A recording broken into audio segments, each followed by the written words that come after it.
అందరికీ నమస్కారం అండి. ఇంత దూరం వచ్చిన మీడియా మిత్రులందరికీ ముందుగా పెద్ద ఏంటంటే ఎండ, కొండ మీద ఓ 2 గంటల జర్నీ. సో, మేమేదో క్రియేటివ్‌గా ప్రమోషన్ చేయాలని ఉద్దేశం చేసాం. బట్ మీరు ఇంత దూరం తెచ్చి మాకు సపోర్ట్‌గా దాన్ని నిజం చేశారు. అందరికి తీసుకెళ్ళి చేర్చారు. నిజంగా ఫస్ట్ టైమ్ షూట్ అది నాకే తెలీదు. నేను అనుకున్నా బట్ ఇవాళ అందరూ చెప్తుంటే నాకే not bad, very nicely done అనిపించింది. సో, సినిమా గురించి ఎక్కువ ఇవాల్టి కన్నా నేను ఫంక్షన్‌లో చెప్తానండి.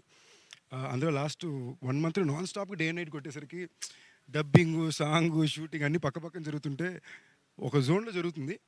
బట్ నాకు కాన్ఫిడెంట్‌గా లోపల నుంచి అనిపించేది మాత్రం చాలా గట్టిగా 26థ్ పెద్ద హిట్ కొడుతున్నాం అనే ఫీలింగ్ అయితే ఉంది. తప్పకుండా మీ సపోర్ట్, మీ లవ్ కావాలి. And speak to you soon again. Thank you all. 121 seat నెంబర్లు ఫస్ట్ రెండు అంటారు కదా, అందువల్ల రేపు 26th జరుగుతుందని గారు చెప్పారు. సీట్లు మళ్ళీ ఖాళీ ఉండవు, తమ్ముళ్ళు వచ్చేయాలి.